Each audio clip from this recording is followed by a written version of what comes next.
Pamong, penguji uji kinerja PBG Daljab kategori 2 tahun 2022. Perkenalkan, nama saya Sinta Dwi Kartika SSI. Saya guru biologi di SMA IT Harapan Umat Karawang. Jalan Pakuncen nomor 1, Kecamatan Teluk Jambe Timur, Kabupaten Karawang, Kota Karawang, Provinsi Jawa Barat. Pada kesempatan kali ini, saya akan melaksanakan kegiatan praktik pembelajaran untuk memenuhi ujian kinerja PBG Daljab kategori 2 tahun 2022 dengan mengambil model pembelajaran problem based learning, memakai metode diskusi dan bermain peran pada materi virus. Untuk lebih jelasnya, mari kita simak videonya. Mohon masukan serta saran untuk pembelajaran saya agar kedepannya kegiatan pembelajaran saya lebih baik lagi. Terima kasih. Wassalamualaikum warahmatullahi wabarakatuh.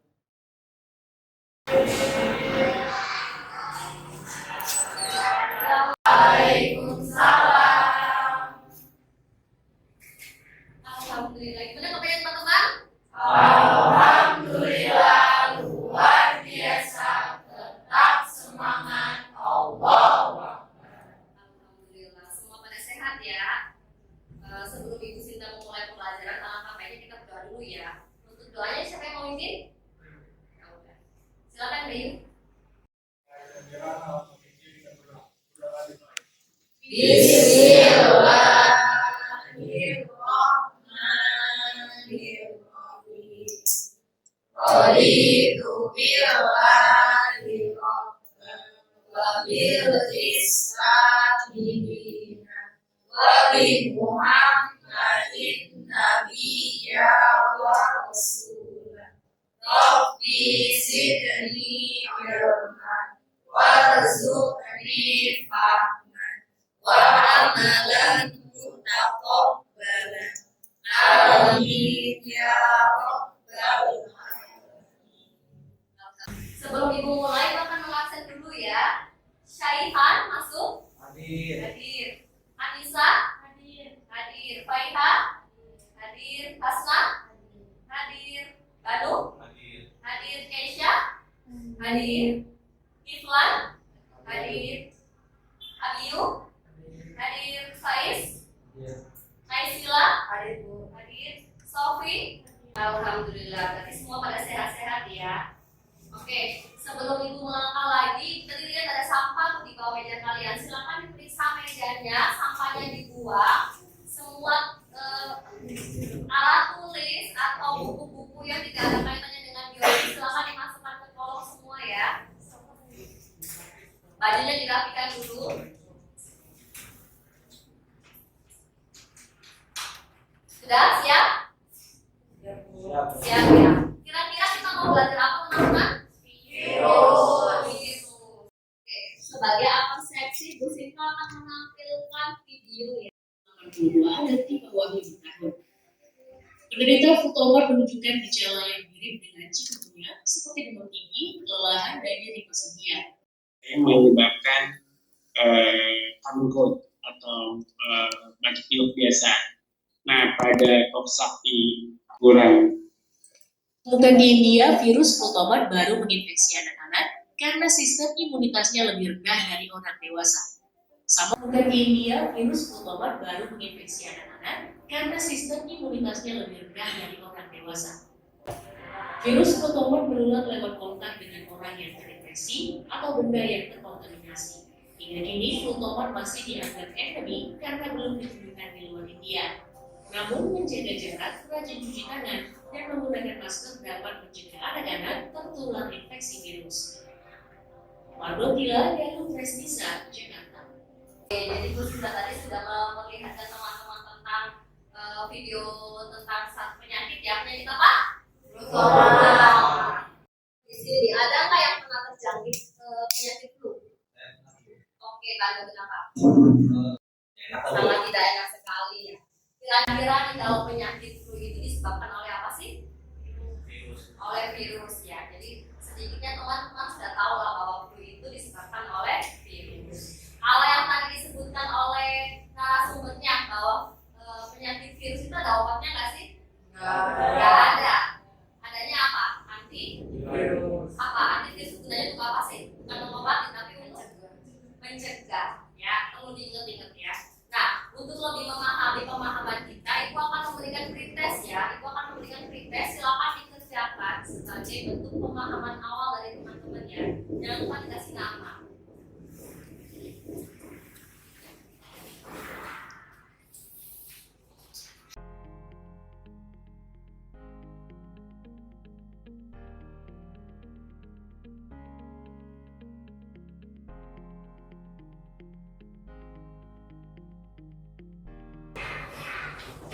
Sudah selesai?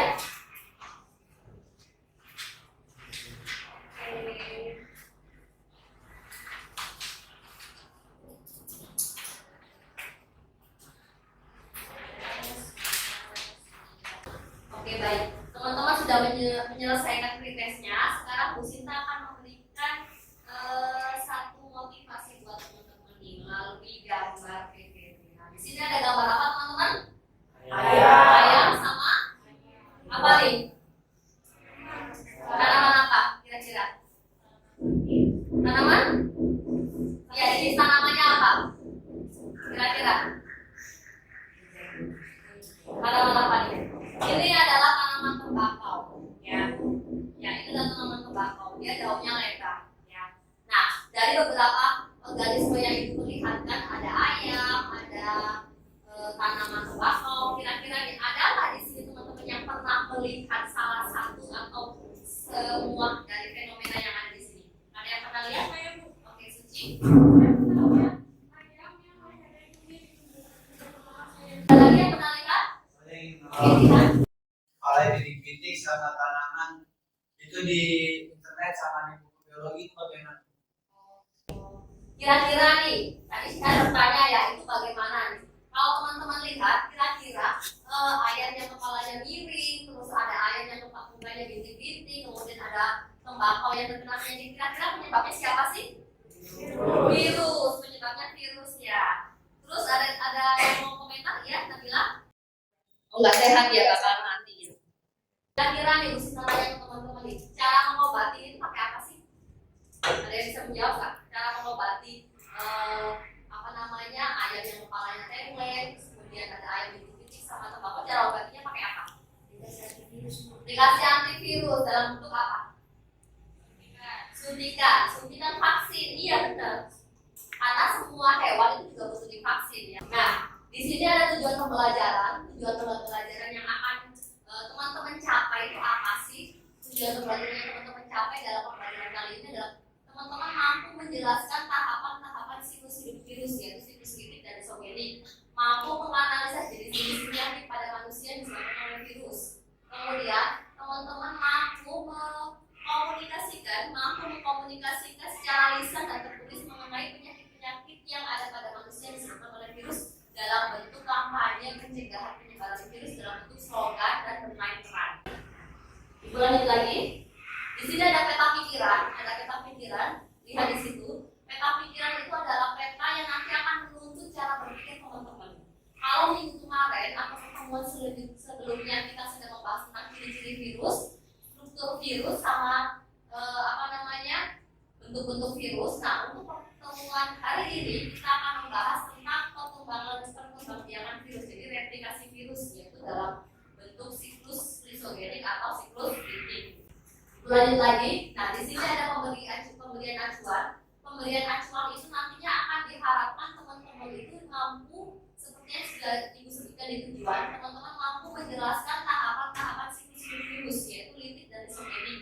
Kemudian teman-teman mampu menganalisa jenis-jenis penyakit pada manusia yang disebabkan oleh virus. Dari sini ada pertanyaan? Tidak? Lanjut ya. Nah, ini adalah metode penilaiannya. Metode penilaiannya itu ada 3 aspek, yaitu pengetahuan, keterampilan, sama sikap. Kalau pengetahuan, nanti ada soal pretest yang sudah dibagikan tadi di awal, dan di akhir nanti ada post test ya. Kemudian ada penilaian LKPD yang teman-teman kerjakan. Nah, untuk yang penilaian keterampilan, nanti teman-teman akan mempresentasikan hasil kelompok, yaitu dengan cara bermain peran ya. Oke, dari sini ada pertanyaan? Paham? Paham ya? Oke, Ibu lanjutkan. Sini kita sudah masuk ke bagian inti. Ini akan ada video tentang replikasi virus. Nah, teman-teman amati, catat hal-hal yang penting. Nanti Bu Sinta akan menanyakan pada teman-teman. Setidaknya terdapat dua mekanisme replikasi virus yang telah diketahui, yaitu siklus litik dan sel bakteri menjadi mRNA. Bersamaan dengan tahapan ini, terjadi penggandaan. Profaga akan bereplikasi bersamaan dengan terjadinya pembentukan sel bakteri dengan tahap replikasi siklus litik untuk membentuk bagian-bagian faga yang baru, yang kemudian akan masuk ke tahapan siklus litik dan diakhiri dengan. Untuk lebih lengkapnya, mari kita simak video berikut ini.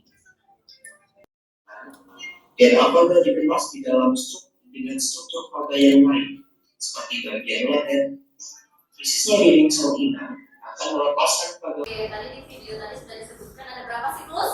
Dua. Dua. Apa teman? Litik sama Litik dan isogenik. Nah, kira-kira dari siklus litik dan isogenik ada yang bisa memaparkan nggak kalau siklus litik ada di penyakit apa, isogenik ada di penyakit apa? Iya, Asna? Ada di virus influenza. Penyakit apa, Faiz? Siklus isogenik dalam fisiologi merupakan siklus reproduksi siklus lain siklus litik. Tahapan siklus ini hampir sama dengan siklus litik. Perbedaannya, sel inangnya tidak dapat hancur, tetapi di sisi sipil ada asam nuklear dari virus. Terus ada yang bisa menyebutkan nggak bagaimana sih caranya mencegah penyebaran virus? Ya, apa?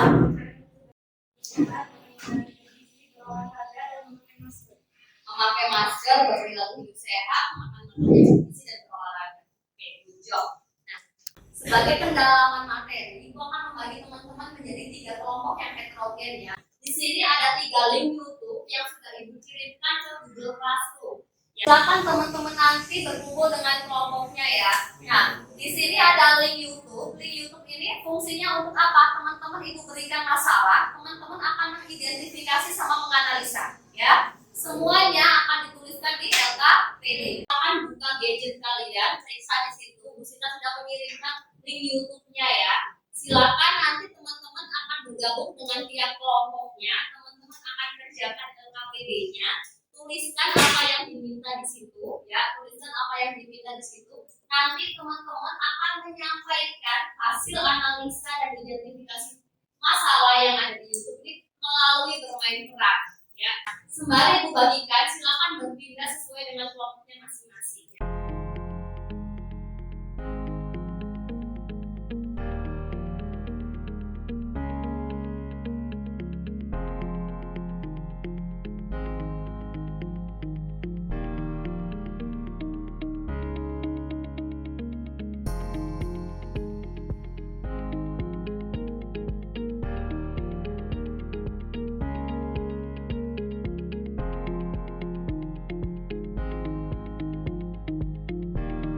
Kita jawab dulu yang soal nomor 1 ya teman-teman ya. Nomor 1 itu tentang apa?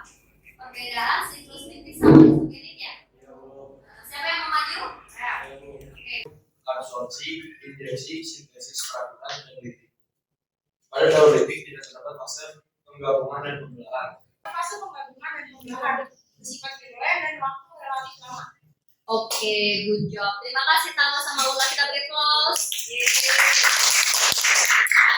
Oke, dari kelompok 1 dulu nih, penyakit chikungunya. Silakan. Waktu dan tempat dipersilakan. Mempersiapkan stereodrama dari virus chikungunya. Puluhan warga Tangerang Selatan terserang penyakit virus chikungunya. Kemarin saya pergi ke puskesmas, habis itu dikasih obat sama ibu dokter, Mbak. Ya, kalau kami belum terlewat pagi. Bagaimana nih dari perkembangan kasus ini? Baik, jadi virus chikungunya pengobatannya dengan cara istirahat dan minum air yang banyak. Maka 3M+, yaitu Menguras, menerawat, dan mendalam marah. Yeay. Good job kelompok 1. Terima kasih. Silakan kembali ke tempatnya ya. Oke, itu dari pemaparan dari kelompok 1 penyakit chikungunya ya. Sekarang kita akan menunggu kelompok 2 ya. Kelompok 2 berarti penyakit polio. Silakan waktu dan tempat dipersilakan. Di sini kami dari kelompok 2 akan wabah virus polio. Sandi Satrio, seorang pemuda 28 tahun warga kampung Cisasak, sudah hampir 12 tahun hanya bisa terbaring di rumahnya. Ini sih ibunya Sandi. Kalau boleh tahu, Ananda Sandi ini sudah berapa lama menderita polio dan apa saja gejalanya? Sandi sudah sakit, sudah terdeteksi Polio, jangan lupa untuk mengikuti program imunisasi nasional polio di seluruh wilayah Indonesia. Kita lanjut ke kelompok 3 ya. Kelompok 3 yaitu sindrom rubella ya. Assalamualaikum warahmatullahi wabarakatuh. Rubella pada kehamilan dapat menyebabkan keguguran, gangguan terhadap janin, hingga kematian pada calon bayi. Lahir putranya Nadif mengalami katarak di mata kiri, tuli pada pendengarannya, penyempitan di jantung, keterlambatan saraf motorik, dan gangguan pada liver. Kalau boleh tahu, bagaimana ibu mengetahui awal mula bahwa anak ibu? Itu sangat berat ya, karena Nadif ini sejak lahir sudah mengalami penyempitan, dan kami sudah Sebagian besar vaksinasi adalah hal yang paling aman dan efektif untuk mencegah penyakit rubella. Jangan lupa vaksin MMR atau NM. Terima kasih. Kelompok 1 oke, 2 oke, 3 oke. Semuanya oke. Kita beri tepuk tangan. Nah, dari pemaparan yang tadi teman-teman sudah ucapkan, ada yang mau menanggapi, nggak ada yang mau bertanya? Untuk dapat disebutkan dan bagian tubuh mana yang diserang oleh virus polio. Efektif untuk mencegah penyakit polio, salah satunya dengan cara imunisasi polio. Masuk ke bagian kedua tuh ada yang mau menyimpulkan nggak? hanya tahapannya itu yang pertama ada absorpsi, penetrasi, sintesis, pematangan, dan juga disis. Nah, Jadi yang bisa ibu evaluasi dari pemaparan teman-teman itu adalah hasil identifikasi dan analisa teman-teman itu ibu beri approach ya, semuanya benar. Teman-teman lakukan identifikasi dari beberapa penyakit-penyakit sudah sesuai dengan jalurnya. Teman-teman sudah melihat ke kajian literatur, sudah menerapkan ke teman yang lain, sudah bagus ya. Tadi kan ada 2 siklus ya, intik sama lisogenik. Bisa nggak salah satu bisa menerapkan salah satu tahapan dari siklus itu? Ada yang bisa? jadi jika ketahanan dari sel-sel lebih bawah daripada daya infeksi virus dari disis. Oke, gitu. Udah berikut.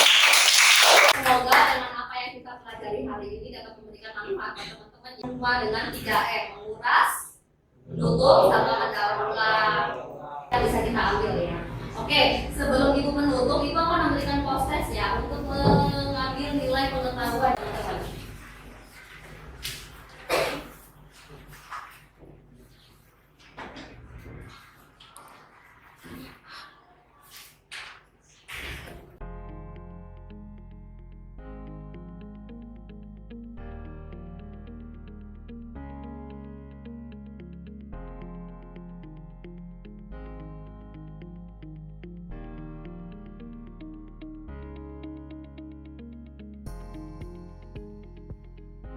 Terima kasih untuk mempelajari kali ini. Pertemuan berikutnya kita akan membahas mengumpulkan ya. Jadi persiapkan diri di rumah, baca-baca dulu sehingga nanti kita ketika pembelajaran kita akan aktif seperti ini ya. Oke?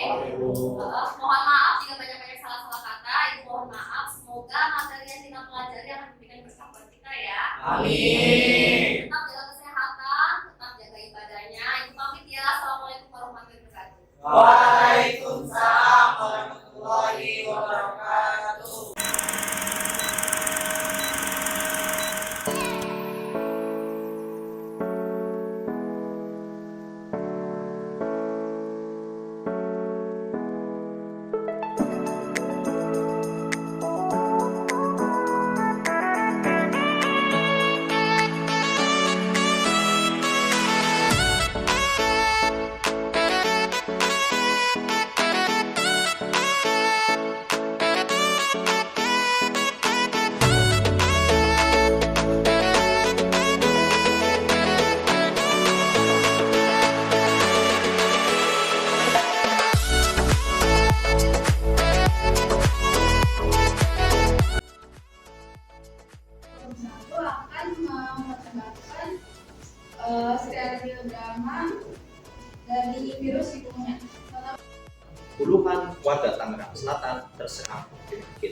terus cinggung.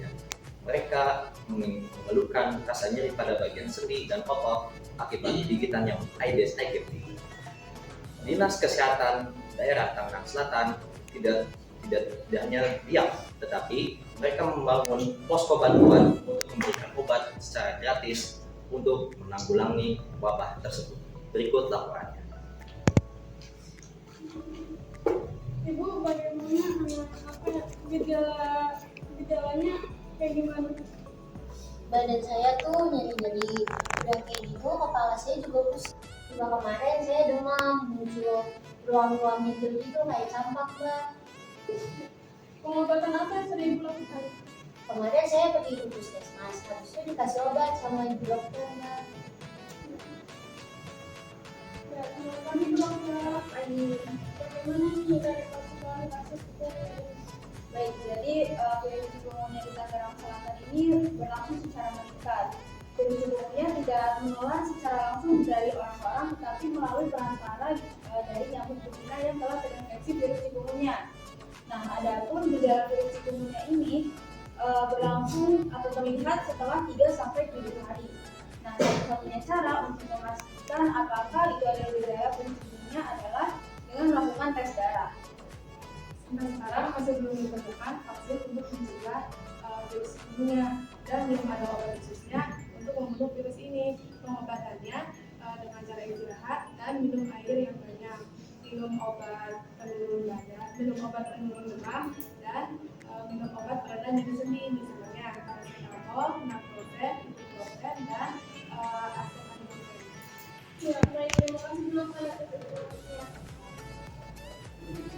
Sekian informasi dari kami. Terima kasih yang sudah menyaksikan.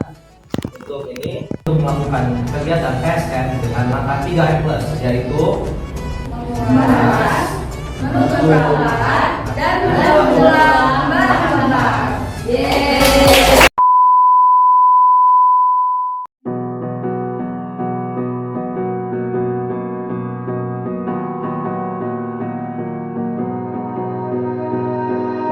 You melt the ice behind my stone cold eyes. I turn to ashes, but only just sometimes. Inhale your smoke, but you still act surprised. It's not my fault when we end up capsized.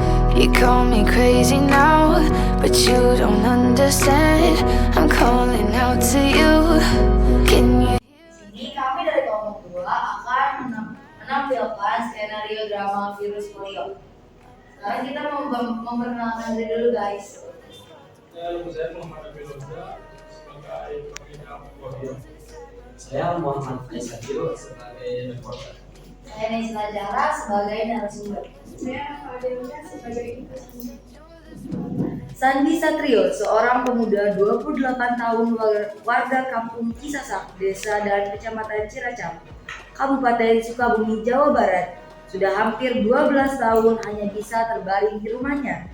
Kondisi pertumbuhan fisik Sandi tidak berkembang dalam kurun waktu 12 tahun ini. Malahan, kini badannya terus mengecil hingga aktivitasnya terganggu. Setiap hari kebutuhan hanya bisa dibantu oleh orang tuanya, dari mulai mandi, berganti pakaian, hingga makan. Hanya ibunya lah yang selalu menemani Sandi. Sesekali Sandi pun memaksakan diri untuk bisa berusaha berjalan ke toilet dengan cara jalan jongkok. Namun, ia kerap merasa kesakitan jika dipaksakan terlalu lama untuk jalan jongkok tersebut. Ini sih ibunya Sandi. Kalau boleh tahu, Ananda Sandi ini sudah berapa lama menderita polio dan apa saja gejalanya? Sandi sudah sakit sejak 2013 SMP. Namun karena kekurangan dana, kami hanya bisa pasrah menunggu para donatur. Gejalanya tetap tidak terdeteksi, seperti demam, sakit kepala, muntah, otot lemas, kaku di bagian leher dan tubuh. Besoknya terbiasa bangun, kering, jam, mati rasa. Polio dapat diketahui melalui pemeriksaan gejala seperti kaku di bagian leher dan punggung, serta sulit menelan dan bernafas. Pemeriksaan fisik juga akan dilakukan untuk mendeteksi gangguan pada refleks tubuh. Guna memastikan diagnosis, dokter akan melakukan pemeriksaan terhadap sel darah, tinja, atau cairan otak untuk mendeteksi keberadaan virus polio. Pengobatan oleh dokter biasanya dengan memberi obat pereda nyeri, antibiotik, dan obat pelemas otot. Pencegahan polio dapat dilakukan dengan melaksanakan imunisasi polio. Vaksinasi polio dapat memberikan si korban polio itu dapat sembuh, dan juga kalau yang divaksinasi polio yang mempunyai daya tahan tubuh yang lemah itu aman diberikan. Polio, jangan lupa untuk mengikuti program imunisasi nasional polio di seluruh wilayah Indonesia.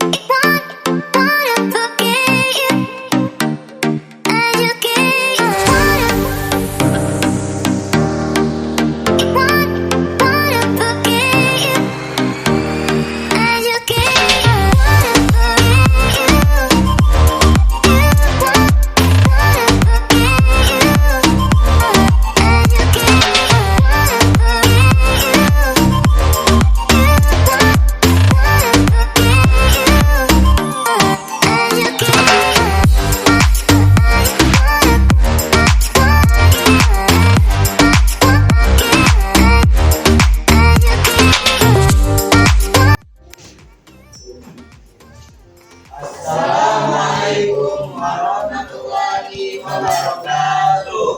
Waalaikumsalam warahmatullahi wabarakatuh. Perkenalkan, kami dari kelompok 3. Saya sebagai reporter. Saya sebagai pengidap penyakit rubella. Saya Suki sebagai ibu dari Saya Anissa sebagai narasumber. Saya Wara sebagai kamera. Rubella pada kehamilan dapat menyebabkan keguguran, gangguan terhadap janin, hingga kematian pada calon bayi. Tidak ingin orang lain bernasib sama, Yunelia, ibu dari anak bernama Nadif, mendukung penuh upaya pemerintah untuk memberi vaksin dampak dan rubella pada anak-anak. Saat mengandung, Yunelia terjangkit virus rubella. Saat lahir, putranya Nadif mengalami katarak di mata kiri, tuli pada pendengarannya, penyempitan di jantung, keterlambatan saraf motorik, dan gangguan pada liver.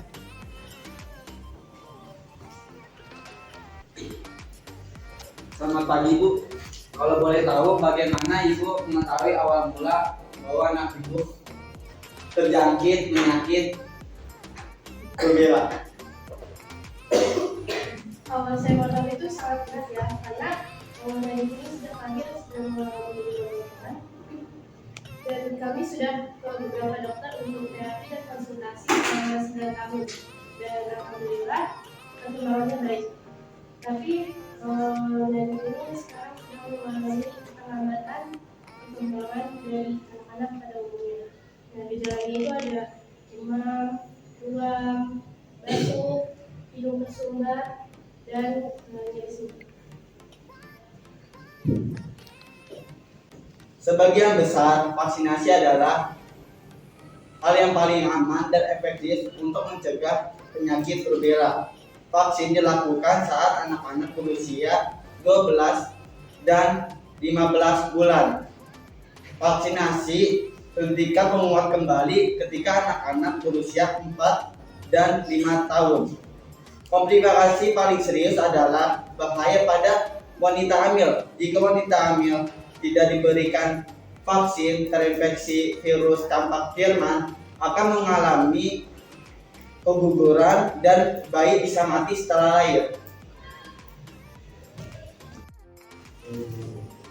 Jangan lupa vaksin MMR atau NR agar hidup sehat, tahan rubella, hidup bahagia.